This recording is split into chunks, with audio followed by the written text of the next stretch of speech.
Oui, donc le verset 20 nous dit, car là où deux ou trois sont rassemblés en mon nom, je suis là au milieu d'eux. Donc le Seigneur nous dit que dans l'Église, puisque le rassemblement ici de deux ou trois constitue l'Église, eh bien sa présence et sa puissance sont assurées. Au verset 20.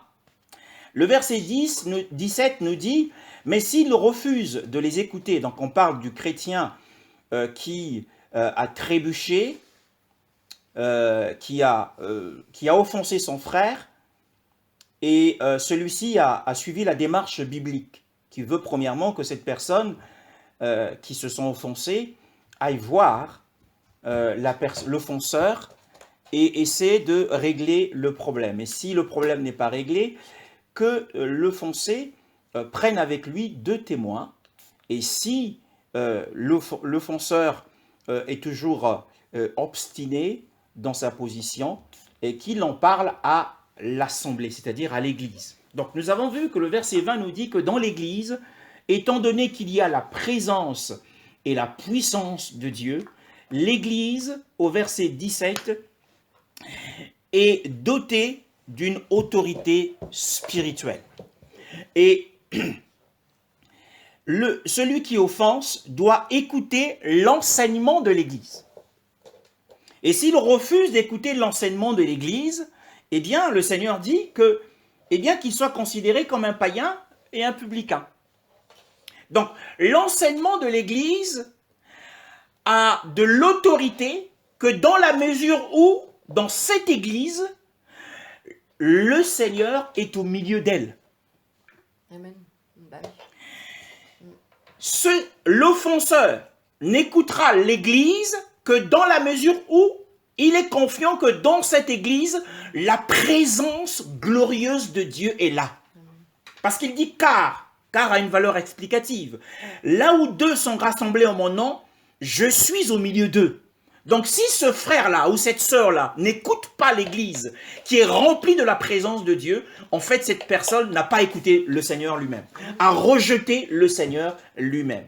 Revenons maintenant à notre texte d'Apocalypse chapitre 2, le verset 7. Cette fois-ci, nous voyons que dans Apocalypse chapitre 2, le verset 7, le Seigneur ne dit pas que celui qui a une oreille écoute ce que l'Église est en train de dire, de recevoir l'enseignement de l'Église. Pourquoi? Eh bien parce que l'Église ici est rejetée, parce que l'Église ici a perdu la présence et la puissance de Dieu. Cette Église d'Éphèse, quel était son problème? Cette Église d'Éphèse avait des travaux. Cette Église d'Éphèse priait, cette Église d'Éphèse évangélisait, nous l'avons dit, exerçait le ministère. Peut-être avait-elle un orphelinat, peut-être prenait-elle soin des sans-abri. Mais cette Église avait perdu le premier amour. Et l'autre jour, nous avons dit que le premier amour, c'était l'amour brûlant que nous avions pour le Seigneur. Je voudrais maintenant, ce matin, apporter par la présence et la puissance du Saint-Esprit une lumière beaucoup plus grande au sujet du premier amour, pour ne pas nous conduire dans la culpabilité. Parce que lorsque nous étions nouvellement convertis, nous prions beaucoup, nous avions beaucoup de temps pour le Seigneur. Et quand on dit que le premier amour, c'est l'amour que nous avions au départ, c'est vrai. Mais on regarde notre vie de prière d'aujourd'hui, elle n'est plus la même. Et on peut se mettre à culpabiliser, à se dire, mais j'ai peut-être perdu le premier amour. Alléluia. Nous allons maintenant voir dans Jérémie, chapitre 2, le verset 2. Jérémie, chapitre 2, le verset 2, qui nous parle du premier amour. Le premier amour.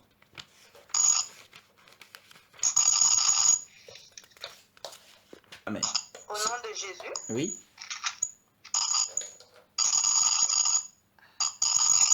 Écrit aux oreilles de Jérusalem et dit, ainsi parle Yahweh, je me souviens de la fidélité de ta jeunesse, de l'amour de tes fiançailles, quand tu venais après moi au désert, dans une terre qu'on n'ensemence pas. Amen. Qu'on n'ensemence pas. Amen. D'après la parole de Yahweh dans la bouche et sous la plume de Jérémie, le premier amour, c'est l'amour de nos fiançailles. Yehoshua se souvient de cette fidélité de ta jeunesse dans la foi, de cet amour que tu avais pour lui.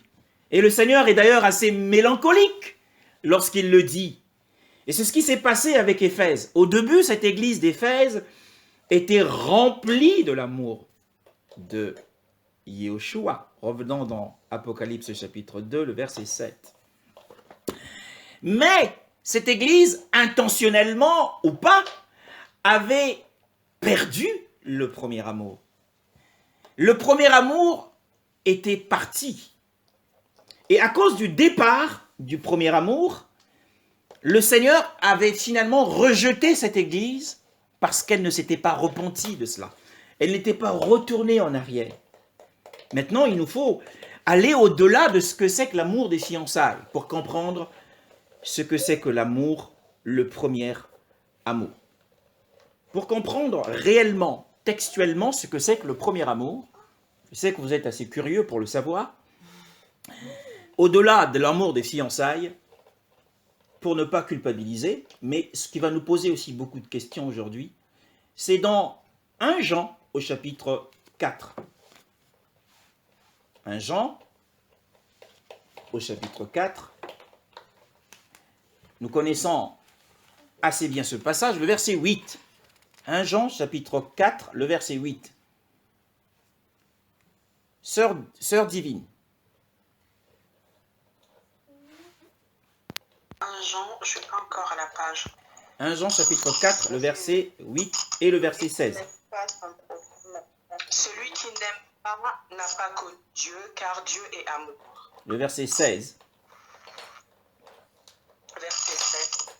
Et nous avons connu l'amour que Dieu a pour nous, et nous y avons cru. Dieu est amour, celui qui demeure dans l'amour demeure en Dieu, et Amen. demeure en lui. Amen. Donc nous voyons que lorsque la Bible parle de l'amour, mais en fait l'amour c'est Dieu lui-même. L'amour c'est Dieu. Dans tout l'univers, la seule personne qui est amour, c'est Elohim, c'est Dieu. La Bible ne dit pas, ne nous dit pas, la Bible ne nous dit pas que l'homme est amour, mais la Bible dit que Dieu, Elohim, est amour. Donc, lorsqu'on parle du premier amour, on peut remplacer le mot amour par Elohim. Dieu est amour. C'est dans la nature de Dieu. L'amour, c'est Dieu. L'amour, c'est Dieu. Un deuxième passage qui va nous poser, donner matière à méditation. Colossiens au chapitre 1, le verset 18, sœur Carole. Colossiens au chapitre 1, le verset 18. 18. Amen. Amen. Il est la tête du corps qu'est l'Église. Il est le commencement, le premier-né d'entre les morts, afin d'être en tout le premier. Amen. Dans ma version, il est dit, et c'est lui qui est la tête du corps de l'assemblée, il est le commencement. Il est le commencement. Genèse chapitre 1, le verset 1 nous dit, au commencement était Elohim. Amen. Au commencement, Elohim créa les cieux et la terre. Amen. Donc, le commencement, c'est Elohim. Hein? Et dans ma version, il est dit, il est le premier-né d'entre les morts, pour devenir celui qui tient la première place en toutes choses. Alors, on a tout compris. À partir de ces... On peut faire une jonction de ces passages pour comprendre réellement l'expression premier amour. Celui qui tient la première place, c'est le Mashiach. Amen. En toutes choses. Et amour, c'est Elohim. Ce qui signifie que... Oh, magnifique est le Seigneur. J'aime cette parole. J'aime cette parole. Le premier amour, c'est laisser la première place à Yehoshua dans tous les domaines de ta vie. Voilà la définition du premier amour. La Bible dit dans Colossiens ici qu'il a la première place en toutes choses. Dans les grandes affaires de ta vie, s'il a la première place, c'est que tu es dans le premier amour. Dans les petites affaires de ta vie, s'il a la première place, c'est que tu es dans le premier amour. Voilà la première place. Qu'est-ce que cela signifie? Eh bien, mais avant d'entreprendre quoi que ce soit, je demande au Seigneur si c'est dans sa volonté, ce qu'il en pense. Amen. Parce qu'il est le premier. En tout, la Bible dit qu'il est le premier. Puisqu'il est le commencement de toutes choses. Dans tout ce que je fais, si j'achète un pantalon, je suis une sœur, j'achète un pantalon qui colle au corps.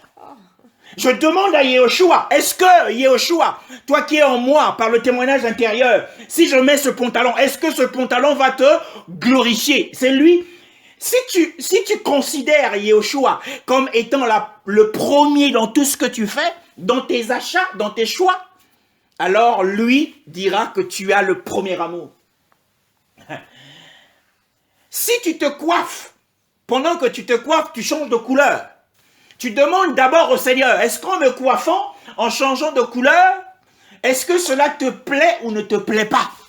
C'est cela donner de la prééminence, de la considération à Yehoshua.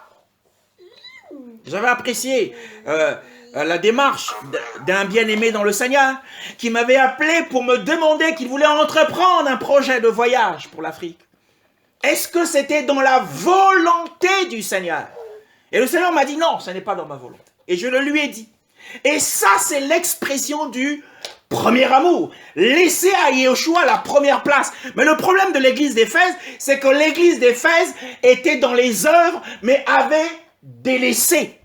Ne considérait plus Yehoshua. Même dans les fiançailles. Avant de prendre femme et de prendre homme, tu dois d'abord demander à Yehoshua, celui qui a la première place dans ta vie, est-ce que cette telle personne, c'est dans ta volonté que nous soyons ensemble? C'est ça le premier amour. Le premier amour bien-aimé dans le Seigneur. Oh, c'est pas compliqué. C'est-à-dire que ce n'est pas le fait de passer beaucoup de temps dans la prière quand nous le faisions avant. Ne culpabilise pas par rapport à ça. Mais sois terre à terre avec Dieu. Amen. Sois terre à terre. As-tu un projet? Tu demandes au Seigneur. La question de YouTube, là, il a fallu qu'on interroge le Seigneur pour savoir si il fallait publier les audios. Et le Seigneur a dit oui. Il a dit oui. Donc, parce qu'il a dit oui, on peut foncer. C'est ça l'expression du premier amour. Parce que dans l'Église, il n'y a que Christ. Il doit être le premier en tout. J'ai un projet d'entreprise, eh bien je demande d'abord au Seigneur. Avez-vous le projet d'acheter quelque chose pour la maison? Demandez d'abord au Seigneur. Mais comment le savoir faire? Mais tu as le témoignage intérieur, le Saint-Esprit est en toi. Si tu l'interroges, soit il te met la paix, soit il t'enlève la paix. Tu n'as pas forcément besoin d'entendre une voix. Alléluia. Oh, Amen. Magnifique est le Seigneur. Voilà ce que c'est que le premier amour. Et donc l'église d'Éphèse, donc quitter le premier amour, ça signifie abandonner le Seigneur. Oh, maintenant la question est, oh mes frères, mais moi je prie, je fréquente une église, mais comment peux-tu dire que j'ai abandonné le Seigneur? Oui, la Bible dit que tu as abandonné le Seigneur, eh bien tout simplement parce que tu ne l'as pas considéré comme ayant la prééminence dans les petites choses et dans les grandes choses de ta vie. Même si tu as encore la piété, tu es attaché à une église, tu pries, tu jeûnes, tu prêches la parole de Dieu. Puisque l'amour, c'est Dieu lui-même. Quand il dit qu'Éphèse a abandonné le premier amour, en fait, l'église d'Éphèse avait abandonné la présence de Dieu. Et c'est pour cette raison que le Seigneur s'adresse à des saints individuels. Comme il ne pouvait pas, tout le reste, la majorité des croyants ne voulaient plus entendre la voix de l'Esprit, mais ils étaient dans les activités spirituelles, eh bien le Seigneur s'adresse à des individus. Tu dois sortir de cette assemblée.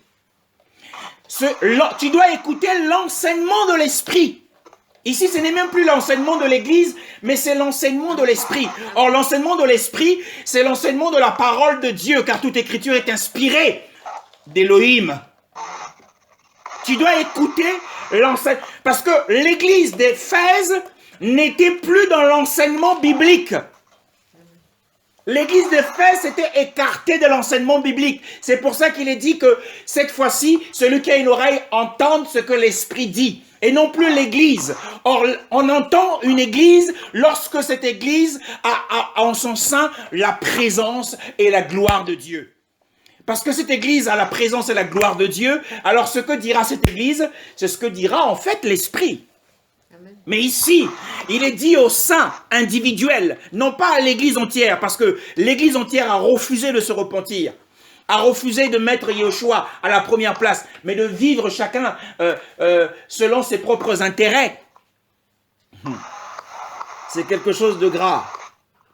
Alors, l'appel ici est donné aux vainqueurs.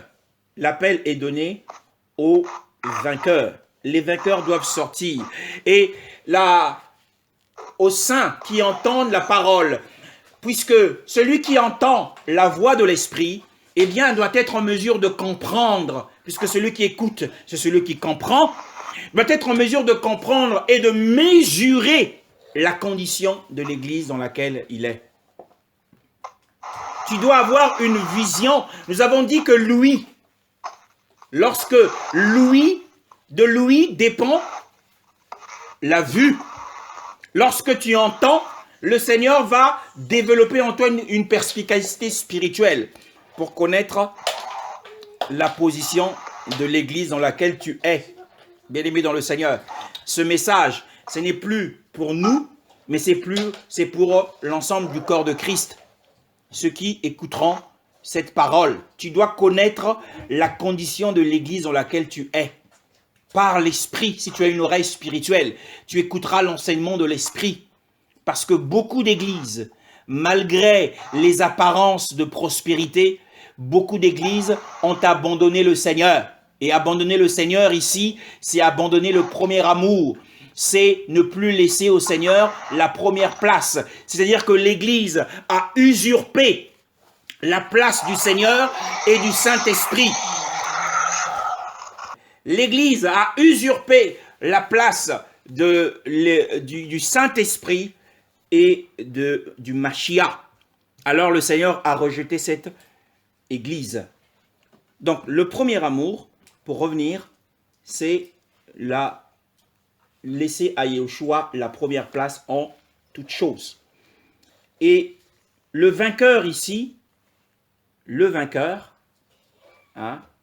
ici, c'est celui qui est revenu au premier amour, c'est celui qui s'est repenti.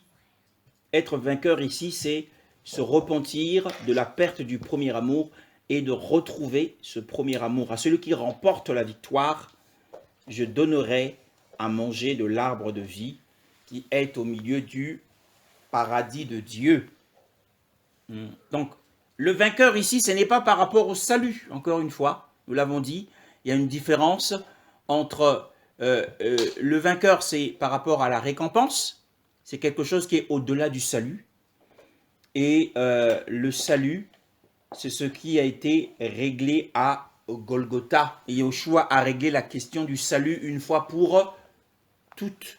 Bien-aimés, nous verrons plausiblement cette question, parce que le corps de Christ a été pollué par certains enseignements. Et le Seigneur nous établit, comme il il m'a montré du doigt ce matin pendant que j'avais fini la méditation. Il me désigne pour apporter une lumière profonde sur les choses de Dieu. Jean chapitre 10, parce qu'il y a des enseignements qui disent que les croyants, les chrétiens vont finir en enfer. Alors nous aurons l'occasion de parler du royaume et de ce que dit l'apôtre Paul sur Galates 5. Beaucoup, et même moi j'étais parmi ces prédicateurs du jugement. Jean chapitre 10, le verset 28 à 29. 28 à 29. Au nom de Jésus. Oui. Et moi, je leur donne la vie éternelle. Elles ne périront jamais. Et personne ne les ravira de ma main. 29. Mon Père qui me les a donnés est plus grand que tous. Personne ne peut les ravir des mains de mon Père. Amen. Amen. Donc, Amen. le Seigneur qui est la vérité, qui est Elohim lui-même, nous dit, et moi je leur donne la vie éternelle, et elles ne périront jamais, et personne ne les arrachera de ma main. Donc, la question du salut a été réglée à Golgotha. Les véritables chrétiens ne périront jamais. Jamais, jamais, jamais, dit le Seigneur. Il a dit, le ciel et la terre passeront, mais mes paroles ne passeront pas. Donc, le vainqueur ici, ce n'est pas une question de salut ou de perdition éternelle, mais c'est une question de récompense. Et donc, dans l'église d'Éphèse, il n'y avait pas beaucoup de vainqueurs. Attention, nous allons parler du royaume, et je pense que plaise au Seigneur que nous allons nous arrêter un peu sur Apocalypse 1 pour mettre les bases sur la question du royaume. Et celui qui a, le verset 7 nous dit, à celui qui remporte la victoire. Donc, un vainqueur, c'est quoi? Un vainqueur, c'est quelqu'un qui surmonte toutes les situations de la vie. Toutes les situations de la vie. Un vainqueur, c'est quelqu'un qui a remporté la victoire sur le péché, sur le monde, sur la chair, sur le diable et les démons, sur les circonstances. Et en l'occurrence, ici, c'est la perte du premier amour. Donc, la promesse sera donnée à celui qui remportera cette victoire, c'est-à-dire qu'il laissera à Yeshua la première place dans sa vie. Celui-là sera considéré aux yeux de Yeshua comme un vainqueur. Laisse-lui la première place en toutes choses dans ta vie, frère. Si tu le fais, eh bien, tu seras qualifié pour être vainqueur. Et quelle est la promesse qui te sera faite? Et c'est ce que nous allons voir avant de terminer. La Bible dit, au verset 7, à celui qui remporte la victoire, je donnerai à manger de l'arbre de vie qui est au milieu du paradis d'Élohim. Alors, ici, la question de manger de l'arbre de vie, nous voyons que l'intention d'Élohim au commencement, c'était que l'homme puisse manger de l'arbre de vie. C'était son intention originelle, que l'homme puisse manger de l'arbre de vie. Mais Adam a échoué. Et Adam était dans un paradis terrestre, le paradis d'Adam. Le paradis d'Adam ne se retrouve, on ne le trouve plus. Mais ici, c'est le paradis de mon Elohim, dans la langue originale. Le paradis de mon Elohim. Et ce paradis de mon Elohim, nous allons le voir, puisque nous allons commencer à toucher la question du royaume. C'est une promesse qui est faite à ceux qui laisseront à Yeshua la première place dans leur vie. Ceux qui vont surmonter la condition de l'église d'Éphèse. L'église d'Éphèse avait quitté le premier amour, avait abandonné le premier amour. Mais celui qui reviendra au premier amour, comme nous l'avons dit, c'est de laisser la prééminence à Yeshua dans les petites et dans les grandes choses de sa vie. Eh bien, celui-là a remporté la victoire et il aura droit à l'arbre de vie, c'est-à-dire une jouissance éternelle. L'arbre de vie, c'est-à-dire le fruit de l'arbre, nous donne la satisfaction. Parce que lorsqu'on mange, c'est pour être rassasié. Donc, le rassasiement n'est autre que la satisfaction. Une satisfaction éternelle. Mais maintenant, je voudrais comprendre avec vous, à propos du verset 7, dans le paradis d'Élohim, où se situe l'arbre de vie. Nous savons que dans le jardin d'Éden, il n'y avait pas seulement l'arbre de vie, mais il y avait aussi l'arbre de la connaissance du bien et du mal. Et seulement la différence ici, c'est que l'arbre de vie dans le paradis d'Élohim, l'arbre de la connaissance du bien et du mal n'existera plus. Ça, c'est une très bonne nouvelle. Maintenant, pour poser les bases de la question du royaume, nous allons dans Apocalypse chapitre 21. Apocalypse chapitre 21.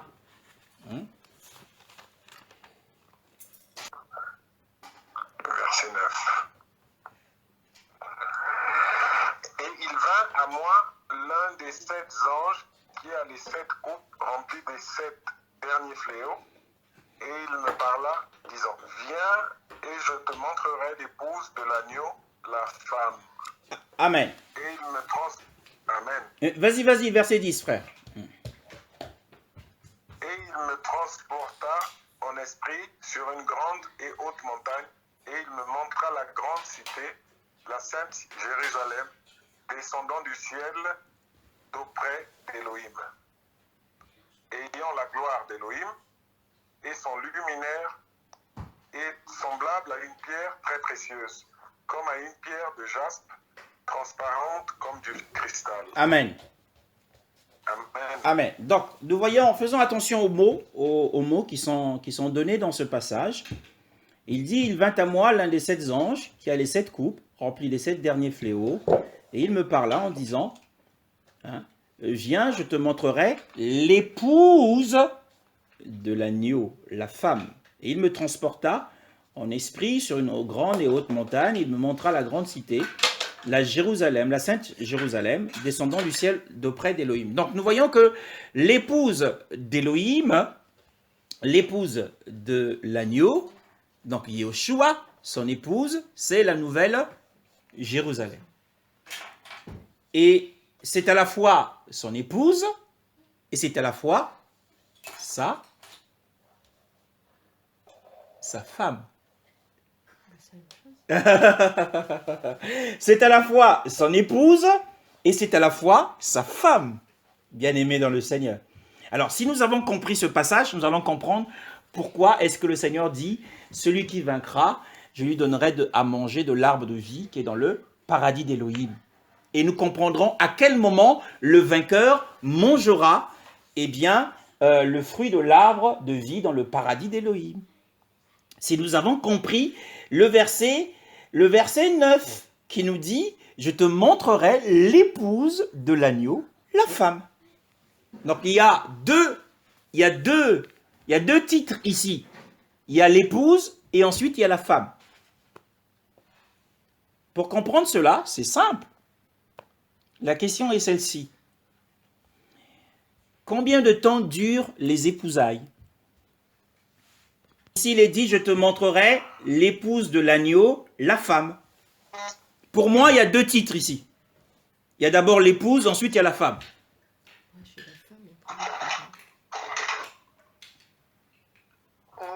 Ouais, les épousailles, ou le mariage, si vous voulez. Ça dure combien de temps? Toute la vie, non? Non, le mariage. La cérémonie du mariage. Une journée. Un jour. Un jour, bien joué frère, un jour.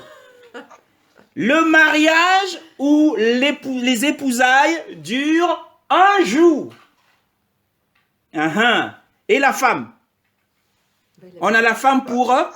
Toute la vie. Ah, on a la femme pour toute la vie. Oh, tu as bien répondu frère, tu es rempli de l'esprit. Le mariage c'est pour un jour et la femme c'est pour toute la vie. Bien joué frère.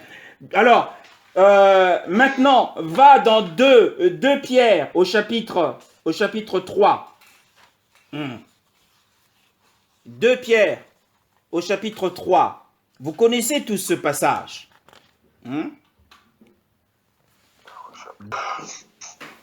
Le verset 8.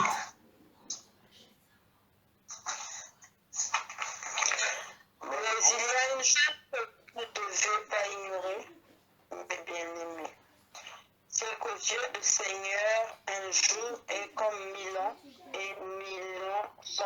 un jour. Amen. Alors vous avez On s'en compris. fout, hein. Vous avez compris. Un jour est comme 1000 ans. Le frère a dit tout à l'heure, le mariage ne dure qu'un jour. C'est-à-dire que il y a deux aspects pour revenir au texte d'Apocalypse 21, il y a deux aspects à la nouvelle Jérusalem. Apocalypse 21, le verset 8-9. Il y a deux aspects à la nouvelle Jérusalem.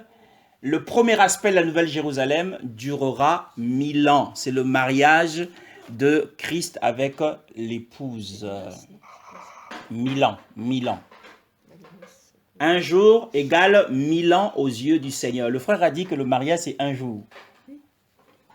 Et donc, dans la promesse qui est faite au vainqueur du premier amour, celui qui reviendra au premier amour, celui-là sera invité aux fesses de noces de l'agneau et il régnera avec Christ pendant 1000 ans.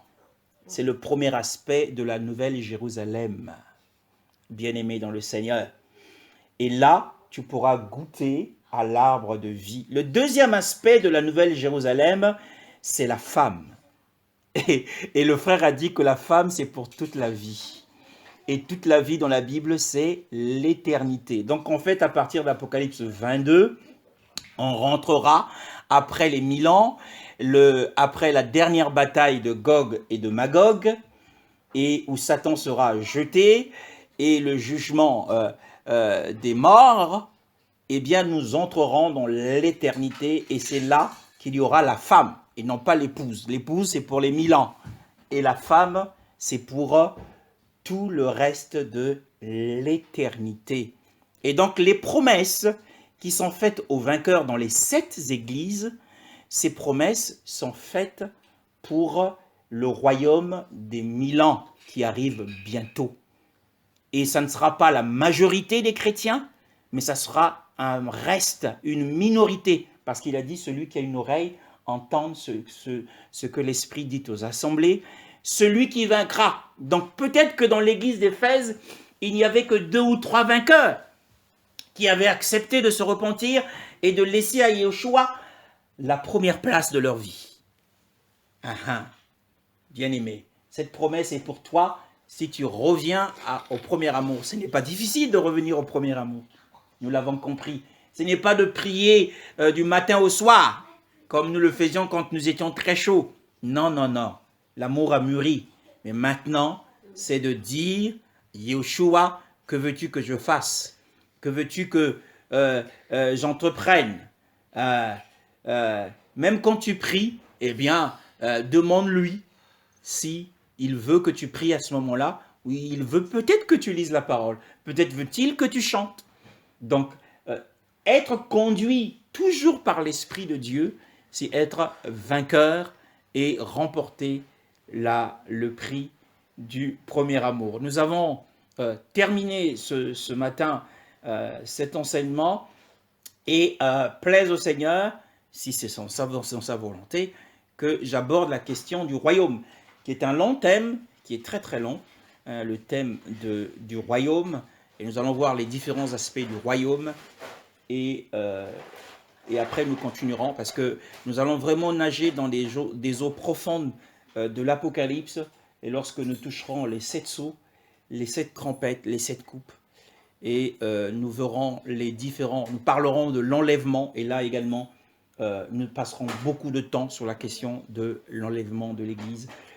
Et voilà, donc nous bénissons notre Seigneur, et que la grâce d'Élohim soit sur nous, afin que chacun considère Yeshua comme ayant la prééminence dans sa vie, en le laissant d'être en tout le premier, car l'amour c'est Elohim, et eh bien nous remporterons la victoire et nous gagnerons la présence et la puissance d'Élohim.